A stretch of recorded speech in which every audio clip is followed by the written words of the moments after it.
täytyyhän siellä olla jotakin, joka on kiinnostavaa ja ennen kaikkea keskustelua herättävän. Noihän on siis kaksisuuntaisia viestintäkanavia ja ei siinä, että sä pelkästään vaan tavallaan työntäisit omia lehdistötiedotteita ulos Facebookissa, niin siitä ei niinku seuraa mitään hyödyllistä ja hyvää.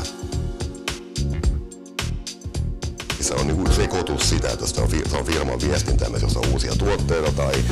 joku tapahtuma tai jotain muuta, niin se on tavallaan sille tiedotekanava, mutta muutenhan se on just jotakin, joka koskettaa, tai sanotaan, että on jokin yhteinen kiinnostuksen aihe sekä yrityksellä että sen yrityksen asiakkailla niin keskustelua siinä. Me käytettiin Facebookia paljon siihen, että me bloggattiin hyvin paljon